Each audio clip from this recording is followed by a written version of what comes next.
HM గారు, మరి MEO గారు, సెక్టర్ ఆఫీసర్ గారు, సర్పంచ్ యాదగిరి గారికి, ఉప సర్పంచ్ పరశురామ్ గారికి, మా తాజా జెడ్పీటీసీ గారు లింగమన్న గారికి, ప్రవీణ్ గారికి, వార్డు మెంబర్లకు, వేదిక మీద ఉన్నటువంటి అందరి గ్రామ ప్రజలందరికీ, విద్యార్థులకు, తల్లిదండ్రులకు, ప్రతి ఒక్కరికి నమస్కారాలు తెలియజేస్తూ, చాలా విషయాలు నిజంగా ఆ పిల్లలను చూస్తే మనం చాలా కింద ఉండి మస్తు చాలా విషయాలు మాట్లాడుతుంటాం. కానీ ఆ పిల్లలు చక్కని ఇంగ్లీష్ లో ఒక్క గ్రామర్ మిస్టేక్ లేకుండా సిస్టమేటిక్ గా ఎంత అద్భుతంగా యాంకరింగ్ చేస్తున్నారో మనకు వాళ్ళని చూస్తే తెలుస్తుంది. ఇది నిదర్శనం.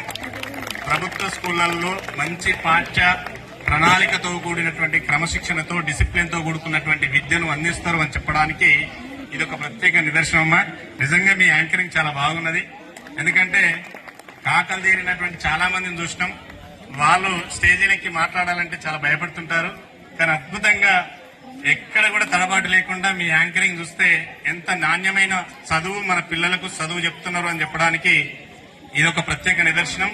అన్నం ఉడికిందా లేదా అని అన్నాన్ని మొత్తం చూడాల్సినటువంటి అవసరం లేదు. ఆ పిల్లల యాంకరింగ్ చూస్తేనే మనకు అర్థమవుతా ఉన్నది. ఇంత మంచి యాంకరింగ్, ఇంత మంచి చదువు, వాళ్ళ వేషధారణ, ఇంతమంది ఇంకా చాలా చేయాల్సినటువంటి వాళ్ళు ఉన్నారు. వాళ్ళందరూ కూడా ఇంత మంచి శిక్షణ ఒక వారం రోజులే అన్నాడు సారు. ఈ వారం రోజుల లోపే మరి ఇంత మంచి ప్రోగ్రామ్ ను ఏర్పాటు చేయగలిగేటువంటి కెపాసిటీ, సామర్థ్యము కేవలం ఒక ప్రభుత్వ పాఠశాలకు మాత్రమే ఉంటుంది. మిగతా ఏ ప్రైవేట్ పాఠశాలకు ఉండదు. ప్రైవేట్ పాఠశాలల్లో ఉన్నటువంటి పిల్లలందరూ పారంకుల లాంటి వాళ్లే, అంతకు మించి ఇంకేమీ ఉండదు. మీరందరూ ఈ అందే గ్రామానికి సంబంధించినటువంటి తల్లిదండ్రులందరికీ నేను విజ్ఞప్తి చేస్తున్నటువంటి విషయం ఏంటంటే, మన పిల్లల్ని ప్రైవేట్ పాఠశాలకు పంపిస్తే బాగా చదువుతారని అనుకుంటారు. ఇంకొక మన గ్రామంలో వాళ్ళ ఇంటికి వచ్చినాక కోడి మీద వేసుకుంటే పడిపోతుంటారు. మనమేమనుకుంటా పొద్దుగాల పోతే 6 గంటల దాకా మన పిల్లలు చదువుకోవడానికి వేయరు, మస్తు చదువుకుంటారంటారు. కానీ ఒక్కసారి మీరు ఆలోచించండి, 7 గంటలకో 8 గంటలకో ఇక్కడ ఉన్నటువంటి స్కూల్లో వేసి బంజారు రోడ్లు తోలినట్టు తోలుతాం మనం. ఆ పిల్లవాడు మనకు మంచి రోడ్లు లేవు, వాస్తవంగా చెప్పాలంటే దరిద్రమైన రోడ్లు ఉన్నాయి. ఈ రోడ్ల మీద ప్రయాణం చేస్తుంటే వాని వెన్నుపూస అదిరిపోతుంటది. భవిష్యత్తులో ఇలాగే చిన్న వయసులో ఆ వెన్నుపూసలు అదిరిపోయి సిద్దిపేటకు పోయో లేకపోతే ఇంకో ప్రాంతానికి పోయో చదువుకొని మళ్లీ తిరిగి వచ్చేటప్పుడు మళ్ళీ అదే పరిస్థితి ఉంటుంది. అంటే అక్కడ కూడా 9 గంటలకే స్కూల్ స్టార్ట్ అవుతుంది. అక్కడ కూడా 9 గంటలకే స్కూల్ స్టార్ట్ అవుతుంది. ఆ 9 గంటల స్కూల్ కు స్టార్ట్ అయ్యి గదే చదువు చెప్తారు. మరి ఆడ చదువు చెప్పేటువంటి వాళ్ళందరూ కూడా ఎవరు చెప్తారు అంటే, మనం మార్కెట్ కు పోతే అన్ని ఏరి పారేసినటువంటి కొన్ని పక్కకుంటాయి. అందరు ఏరుకోంగా, కొనుక్కోంగా, మిగిలిపోంగా, పుచ్చిపోయినటువంటివి, పురుగు పట్టినటువంటివి, లేదా ఇంకా ఏదో రకరకాలైనటువంటి పద్ధతిలో ఉన్నటువంటి కూరగాయలు ఎట్లయితే లాస్ట్ మినిట్ లో తక్కువ ధరకు ఎక్కువ కూరగాయలు దొరికేటువంటి పద్ధతులు ఉంటారో, అట్లా ఏ క్వాలిఫికేషన్ లేనటువంటి, ఏ రకమైనటువంటి ఎడ్యుకేషన్ లో నాణ్యత లేనటువంటి వాళ్ళు మాత్రమే చదువు చెప్పగలిగేటువంటి వాళ్ళతోని మనం చదువు చెప్పిస్తే మనం అద్భుతంగా ఉంది అని అనుకుంటాం. అంటే వాళ్ళు ఏ రకమైన చదువు చెప్తున్నా స్కూళ్లలో మనం పరిశీలించాం. నిజంగా చదువు చెప్తుర్రా, ఆ పిల్లలకు చదువు వస్తుందా, ఏమొస్తుంది అనేటువంటి విషయాన్ని మనం ఎక్కడ ఆలోచించం. కానీ మనం వాళ్లకు వేలకు వేలు, లక్షలు చెల్లించి మన పిల్లల మీద దృష్టి పెడుతున్నాం.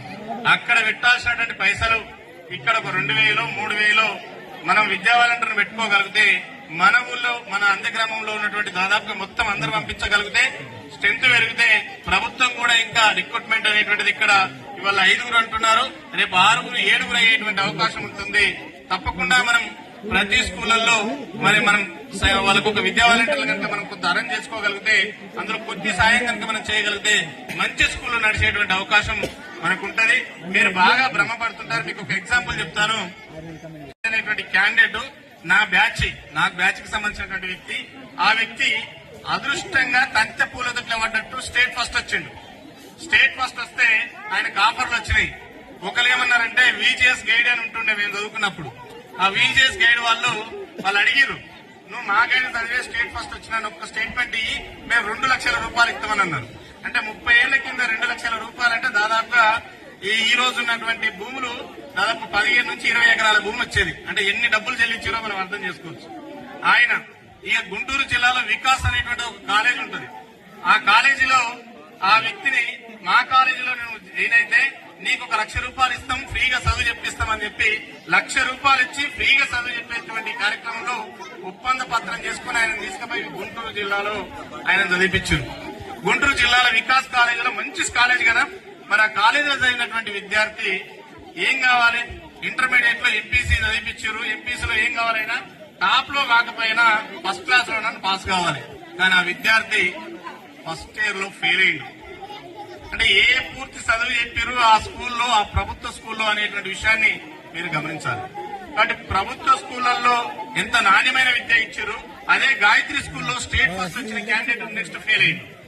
మీరు ఇంకొక గమనించండి, ప్రభుత్వ స్కూళ్లలో చదివినటువంటి వాళ్ళు మంచి లీడర్లు అయ్యారు, మంచి ఇంజనీర్లు అయ్యారు. మొన్న ఎగ్జామ్స్ పెడితే మా ఊరికి సంబంధించినటువంటి భాను అనేటువంటి ఒక అమ్మాయి ఇరిగేషన్ డిపార్ట్మెంట్ లో స్టేట్ లో ఒక మంచి ర్యాంకులు సంపాదించగలిగింది. స్టేట్ లో మంచి ర్యాంక్ సంపాదించింది. ఇవాళ ములుగు జిల్లాకు సంబంధించి ఇన్ఛార్జ్ గా ఏఈగా పనిచేస్తున్నారు. అంటే ఇవాళ ప్రభుత్వ స్కూళ్లలో అట్లే కాకుండా ఇలా రెండు మీ పక్క విలేజ్ ఏం దూరం లేదు, కొండాపురం అనేటువంటి దూరం లేదు. మరి ప్రతి సంవత్సరం ఏదో ఒక దాంట్లో బాసరా అనేటువంటి మనం చాలా గొప్పగా చెప్పుకుంటాం. త్రిబుల్ మనం ఇలా అక్కడ ఉన్నటువంటి వాళ్ళలో బెస్ట్ ర్యాంకు సంపాదించగలుగుతున్నాం, మంచి సీటు పొందుతున్నటువంటి పరిస్థితులను మనం చూస్తాము. ప్రభుత్వ స్కూళ్లు ఏ విషయంలో కూడా తక్కువగా లేవు. మనం కొంచెం దృష్టి పెట్టి మన పిల్లలను స్నానం పెడితే అందరి పిల్లల్ని ఒకటే స్కూల్లో పంపిస్తే కొంచెం చదువు మంచిగా చెప్పాలనిపిస్తుంది. ఇక్కడ మనం కూడా కొంచెం చొరవ తీసుకోవాలి. మనం ఏమనుకుంటామంటే కొన్ని వాస్తవాలు మాట్లాడుకుందాం. ఎన్నికలు రాగానే నాకెంతితో బిడ్డ అని అడుగుతుంటారు, కానీ మా పిల్లలకి ఏ రకమైన చదువు చెప్పితో బిడ్డ, మరి స్కూల్ ఏం చేస్తావు, స్కూల్లో ఉన్న పిల్లల గురించి ఏం ఆలోచిస్తావు అనేటువంటి విషయం తల్లిదండ్రులు ఆలోచించాల్సినటువంటి అవసరం ఉన్నది.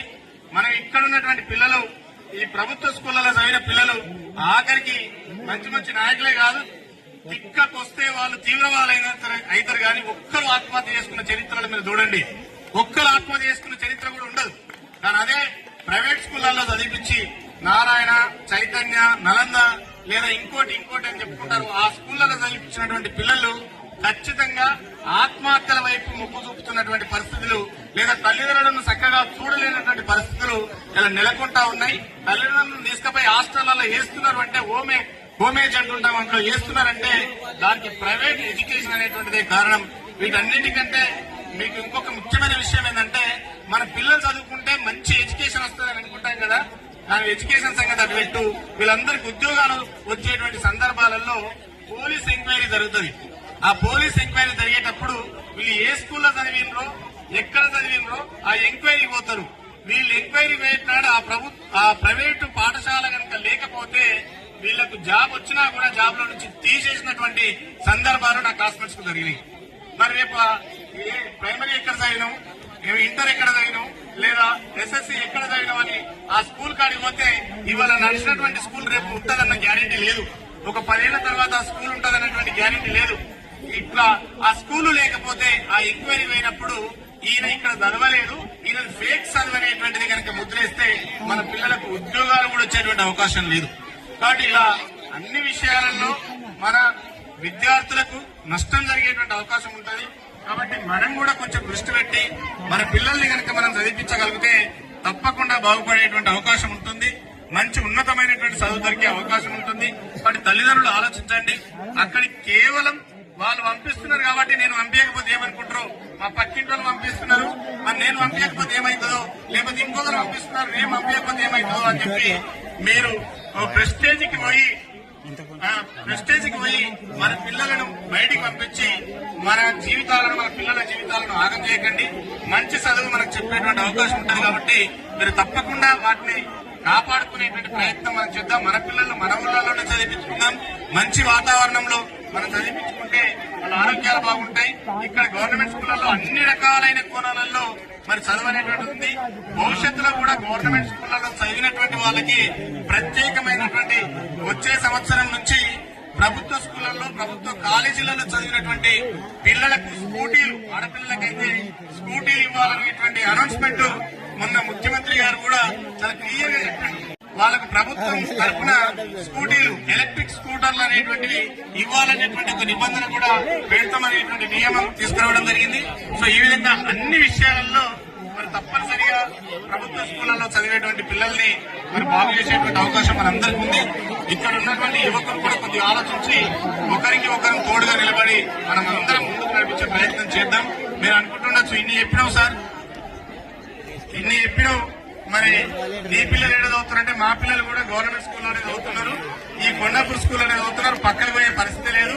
సాధ్యమైనంత వరకు ఒకరిద్దరు ఏదో కోపం మీదనో లేదు ఇంకో కోణంలోనో పోతారేమో కానీ మా ఊళ్ళో ఉన్న పిల్లలు కూడా మొత్తం గవర్నమెంట్ స్కూల్ వైపే మొగ్గు చూపుతున్నారు, చదువుతున్నాం. అందరం ఇదే ఒకే రకమైనటువంటి పద్ధతిలో ప్రభుత్వ స్కూళ్లలోనే చదివించేటువంటి ప్రయత్నం చేద్దాం.